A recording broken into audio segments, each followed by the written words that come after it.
यमुना की बहती लहरों के किनारे दिल्ली की चमक धमक से दूर एक बस्ती बसी है। ये बस्ती सिर्फ मिट्टी और बांस के घरों की नहीं, बल्कि उन हजारों उम्मीदों की है जो सरहद पार से एक नए जीवन की तलाश में यहाँ आई हैं। ये परिवार आज यहाँ यमुना की रेतीली जमीन पर अपना हक मांग रहे हैं। सालों बीत गए, लेकिन इनकी आंखों में आज भी वही चमक है, एक दिन अपने ही देश में अपना कहलाने की चमक। मेरा नाम श्री तुलसी है और मैं पाकिस्तान से आया हूँ हिंदुस्तान में। वहाँ मेरा आने का कारण हमारी फैमिली के साथ हम आए हैं। बहुत सारे लोग आ रहे हैं हिंदू वहाँ से, तो आने का कारण यही है। वहाँ पे जो ज़्यादा फोर्स कन्वर्सेशन और जो हिंदू के साथ अत्याचार होते हैं, वहाँ पे इस डर की वजह से हमें यहाँ हिंदुस्तान में आना पड़ा। किया जा रहा है स्कूल में पढ़ना है तो इस्लाम अपनाओ की धमकी दी जा रही है। हिंदू लड़कियों का जबरन धर्मांतरण कराने की तमाम कोशिशें पाकिस्तान में। सिंध में हिंदू छात्राओं पर ये जुल्म। और जब हम वाघा बॉर्डर क्रॉस कर रहे थे, फर्स्ट बार हिंदुस्तान का फ्लैग देखा तो एकदम गोज़ बम्प आ गए हमें। बहुत अच्छा फील हो रहा था। फिर एक स्टेप रखा हमने, धरती को चूमा, हिंदुस्तान की धरती को, फिर इंटर करे तो यहाँ आके हमारे साथ जो एक्सपेक्टेशन थी सब पे पानी फिर गया। यहाँ बहुत सारी अभी दिक्कतें फेस कर रहे हैं, जिससे डॉक्यूमेंट को लेके, बच्चों को एजुकेशन को लेके, डेवलप जो एम्प्लॉयमेंट है उनको लेके। और हाँ, यहाँ आके ये भी कर रहे हैं, देखना पड़ रहा है हमें। जो लोकल पुलिस है, यहाँ बहुत सारे लोग हैं, वो अलग नज़रिए से देखते जाते हैं। या वहाँ पे टेक था कि हिंदू हिंदू, वही था कि अगर वहाँ पे आप कहीं होटल पे गए खाना खाने तो आपको इंडिकेट किया जाता कि अलग बर्तन लो, सोनारी बर्तन। वहाँ पे हिंदुओं का जो होटलों में बर्तन है उनको सोनारी बर्तन कहा जाता। अलग ही आपको फील कराया जाएगा हिंदू हो, आप नीची जाति के हो। और मेरी लाइफ में मैंने फेस ये करा था कि आपको ऑफरें बहुत आएंगी कि भैया आप उसमें आ जाओ, इस्लाम में आ जाओ, ये आ जाओ, वहाँ पे चलता रहता है ये। तो यहाँ आके थोड़ा उससे ज़्यादा हमें फेस करना पड़ रहा है। यहाँ पे मैं वहाँ पे हिंदू का टैग था और यहाँ पे पाकिस्तानी करके टैग दिया जा रहा है। 3 हिस्सों में बटी ये बस्ती लगभग 700 से 800 लोगों का आशियाना है। यहाँ की मिट्टी में बागड़ी समुदाय की जड़ें गहरी हैं, जो पाकिस्तान से यहाँ बेहतर और सुरक्षित जीवन की तलाश में सरहद पार करके भारत आए थे। धार्मिक और सामाजिक भेदभाव से बचकर इस उम्मीद में कि यहाँ उन्हें पहचान मिलेगी, सुरक्षा मिलेगी और एक नई शुरुआत मिलेगी।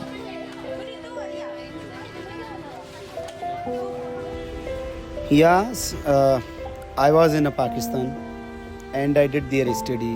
वहाँ मैंने पढ़ाई की, मेहनत की, फिर इंटर मैंने की, प्राइवेट स्कूल में स्टडी की। उसके बाद मैं अपनी कॉलेज में गया, फिर कॉलेज में स्टडी की। वहाँ का अलग सिस्टम है। हमारा मैट्रिक के बाद हम कॉलेज करते हैं। मुझे कम से कम यहाँ पे 6-7 महीने हुए हैं और भारत में आए हुए 1 साल हो गया है।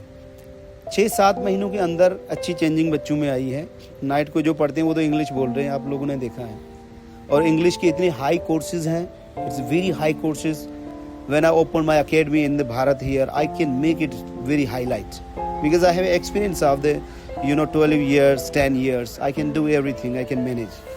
एक ही क्लास में 150 बच्चे पढ़ाना, इट्स इम्पॉसिबल। इवन एक स्कूल के अंदर मैंने 150 बच्चे नहीं देखे, जो बड़ी बड़ी स्कूल्स हैं। I am teaching here 1+50 student.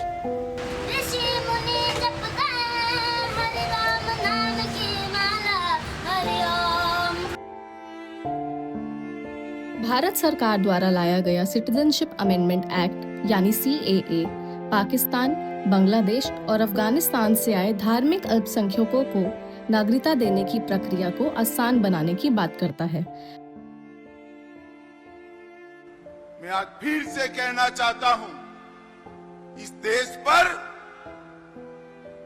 हमारे जो हिंदू शरणार्थी बांग्लादेश, पाकिस्तान, अफगानिस्तान से आए हैं, सिख शरणार्थी आए हैं, बौद्ध शरणार्थी आए हैं, जैन शरणार्थी आए हैं, इस देश पर उनका इतना ही अधिकार है जितना नरेंद्र मोदी जी का अधिकार।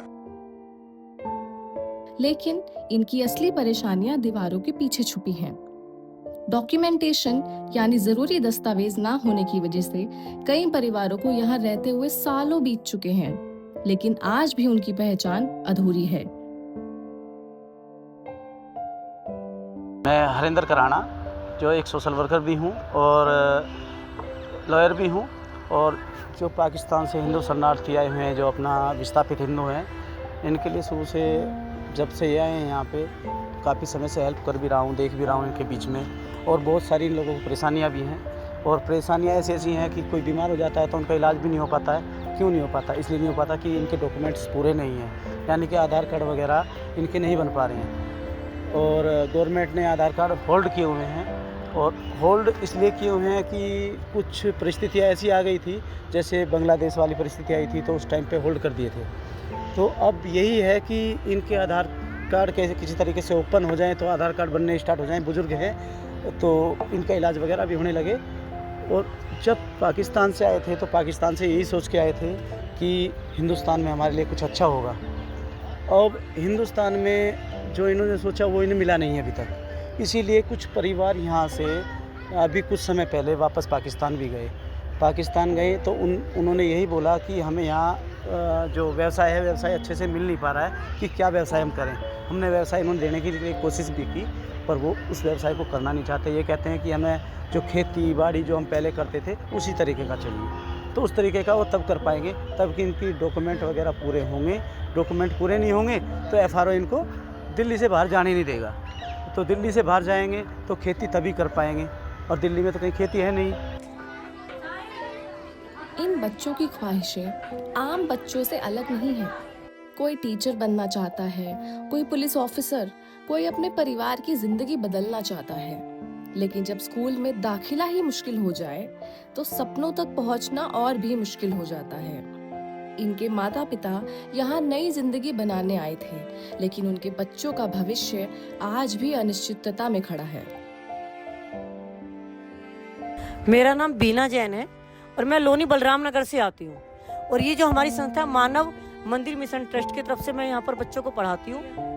इन लोगों के पास ना तो खाने के साधन की व्यवस्था पूर्ण रूप से है, इसीलिए ये छोटे छोटे बच्चे यहाँ पर अगर सुन लो ना 7-8 साल के बच्चों को भी रेडी पे बिठा देते। 8-10 साल की लड़कियां गेहूं काटने खेती पे काम करने ले जाना पड़ता है। तो पढ़ाई इनकी इस वजह से रुक रही है। दूसरा कारण ये है कि जो बच्चे माँ बाप ज्यादा मेहनत करके बच्चों को पढ़ा रहे हैं, हमारी संस्थाएं मेहनत करके इनको चलो ये भी सोच ले कि पढ़ रही है तो इनको फंड भी दे देंगे कि बच्चे कम से कम पढ़ ले, तो इनके पास आधार कार्ड नहीं बन पा रहे।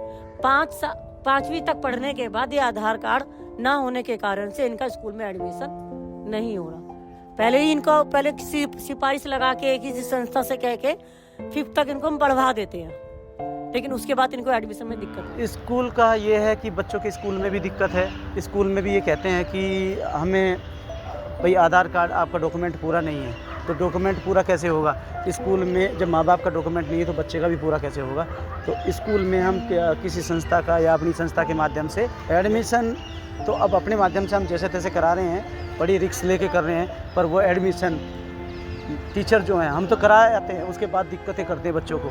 फलाना कागज़ नहीं है, ढिगड़ा कागज़ नहीं है, फिर भी हम उससे भिड़ते हैं कि कहाँ से लेके आए एकदम। ये गवर्नमेंट इनको जैसे जैसे सुविधा दे रही है तो आपका जो डॉक्यूमेंट है वो मिलता चला जाएगा।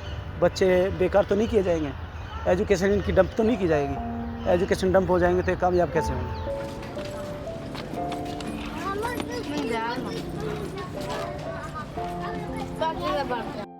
और जब बारिश का मौसम आता है तो मुसीबत दुगनी हो जाती है। यमुना का बढ़ता पानी बस्ती में दाखिल हो जाता है और फ्लड यानी बाढ़ जैसे हालात पैदा हो जाते हैं। ऐसे में इन लोगों के पास अपना सब कुछ छोड़कर हाईवे पर पनाह लेने के अलावा कोई रास्ता नहीं बचता। मुझे 4 साल मतलब हो चुके हैं यहाँ पे रहना में। यहाँ पे एक जो मेजर हम फेस करते हैं, मेजर इशू वो होता है फ्लड का। जब फ्लड आती है तो हमें 1 से 2 महीना पर रोड पे गुजारना पड़ता है। वहाँ पे प्रेग्नेंट महिलाएं भी होती हैं हमारे साथ, छोटे छोटे बच्चे भी हैं, और जो लेडीज़ का इशू ज़्यादा रहता है तो वो भी फेस करती हैं। मतलब रोड पे गुजारते बहुत, उसमें बहुत चीज़ें मतलब बहुत बेकार है, रहना ही मुश्किल हो जाता है, बहुत सब बीमार पड़ जाते हैं। तो फ्लड में हमें ज़्यादा दिक्कत होती है। जैसे अभी बाढ़ आई थी पीछे, तो बाढ़ के समय पे काफ़ी सारे लोग परेशान हुए, बीमार हुए थे। और फ्लड के टाइम पे जब ऊपर गए थे तो 3 महीना ये ऊपर रहे, तो ऊपर इनको हमने पानी जैसे बिस्लरी वगैरह का ये आता था पिलाते थे, तो स्वस्थ रहे। तो पानी में भी दिक्कत है, पानी यहाँ पे हमें तो मिल ही रहा है, इनको भी अच्छा नहीं मिल रहा। पानी अच्छा मिले तो शायद इनको दिक्कत ना हो। इनके बच्चे बहुत परेशान हैं।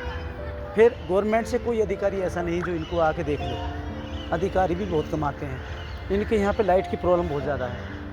हमने जो 35 मीटर लगवाए थे वही लगे हुए हैं, उसके बाद कोई मीटर नहीं लगा। मीटर लगवाने की कोशिश करते हैं तो वहाँ कागज़ कैंसिल हो जाते हैं। फिर जैसे ऊपर टेंट वगैरह लगे, हम 4-5 महीने जो भी हम उनकी हेल्प करते हैं, वहाँ पे सेवा करते हैं, हर तरीके की सेवा होती है, कोई दिक्कत नहीं है। तो उसके बाद तब नीचे आते हैं ना, तो इनका जो ताम झाम जो बना होता है सब बेकार हो जाता है। ये दोबारा से फिर स्टार्ट होता है। हर साल इनके लिए मुसीबत है। ये बाढ़ जो आती है मुसीबत है, और बाढ़ से मुसीबत ये है कि या तो इन्हें कहीं अच्छी जगह शिफ्ट किया जाए जहाँ से कि इनको परेशानी बार बार ऊपर नीचे आने जाने की ना हो। और बाढ़ में हमें पता है कि हमने किस तरीके से बचाए, तैर तैर के इन लोगों के, इनके बच्चों को, इनको सबको बचाया। ये तो सोते सोते रह गए थे कुछ लोग, तो जिनको जगह के ऊपर लेके गए। दस्तावेज बन रहे हैं, योजनाएं भी आती हैं, मगर सवाल ये है कि वो हकीकत में इन तक कब पहुंचेंगी। बरसों बीत गए, पर इनकी जिंदगी की लकीरें आज भी वही बांस के घरों में उलझी हैं। कब तक ये परिवार सिर्फ आंकड़ों का हिस्सा बने रहेंगे? कब इन्हें इस समाज में बराबरी की जगह मिलेगी? उम्मीद की लौ अब भी जल रही है, मगर सवाल वही है, कब तक?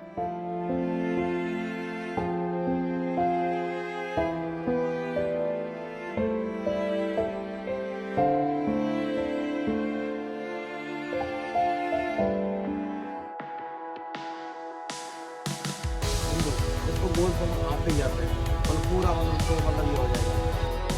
और यहाँ पर बच्चों को ये फेस कर रही हूँ कि छोटे छोटे बच्चे हैं, इनको बहुत ज़्यादा हार्ड वर्किंग होना पड़ेगा, फोकस के साथ करना पड़ेगा।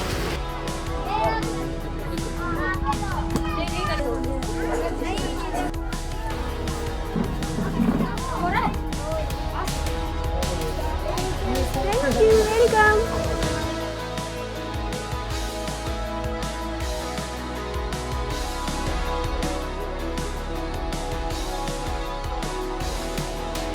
भारत माता की